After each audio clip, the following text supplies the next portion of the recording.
Fast on reporter BC നിയമനത്തിലെ search committee രൂപീകരണത്തിൽ Bengal model വേണമെന്ന് കേരളം ഇന്ന് സുപ്രീം കോടതിയെ നിലപാടറിയിക്കും. ബംഗാളിലെ സമാന കേസിൽ ജസ്റ്റിസ് UU ലളിതായിരുന്നു അധ്യക്ഷൻ.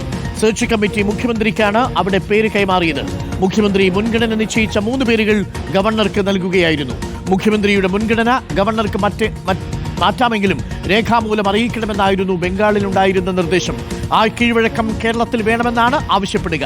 റഹീസ് റഷീദ് ഉണ്ട് കൂടുതൽ വിവരങ്ങളുമായി. റഹീസ് റഷീദ്, സുപ്രീം കോടതി ഈ വിഷയത്തിൽ നേരിട്ടിടപെട്ട സാഹചര്യത്തിൽ ബംഗാൾ മോഡലിൽ സെർച്ച് കമ്മിറ്റി വേണം എന്നുള്ളതാണ് കേരളത്തിന്റെ ആവശ്യം. അത് എന്താണ് കേരളം അതിലൂടെ വ്യക്തമാക്കാൻ ആഗ്രഹിക്കുന്നത്? റഹീസ്. അരുൺ, സെർച്ച് കമ്മിറ്റി രൂപീകരിക്കുന്നത് സുപ്രീം കോടതിയാണെങ്കിൽ മുമ്പ് സമാനമായ ഒരു കേസ് ബംഗാൾ സർക്കാരും ഗവർണറും വന്നപ്പോൾ സെർച്ച് കമ്മിറ്റി അന്ന് സുപ്രീം കോടതി രൂപീകരിച്ചിരുന്നു. ജസ്റ്റിസ് UU ലളിതായിരുന്നു അന്ന് സെർച്ച് കമ്മിറ്റിയുടെ അധ്യക്ഷനായിട്ടുണ്ടായിരുന്നത്. ആ സെർച്ച് കമ്മിറ്റി ഗവർണറോടും UGCയോടും സർക്കാരിനോടും പ്രതിനിധികളെ ചോദിച്ചതിന് ശേഷം ആ പ്രതിനിധികളുടെ ലിസ്റ്റ് മുഖ്യമന്ത്രിക്കാണ്, ബംഗാൾ മുഖ്യമന്ത്രിക്കാണ് ആ ലിസ്റ്റ് കൈമാറിയത്. അതല്ലാതെ ചാൻസലറായ ഗവർണർക്കല്ലായിരുന്നു അന്ന് സെർച്ച് കമ്മിറ്റി ലിസ്റ്റ് നൽകിയത്. ആ ലിസ്റ്റിൽ നിന്ന് 1, 2, 3 എന്ന് മുൻഗണനയിട്ട് മുഖ്യമന്ത്രിയാണ് ചാൻസലറായ ഗവർണർക്ക് ബംഗാളിൽ കൈമാറിയത്.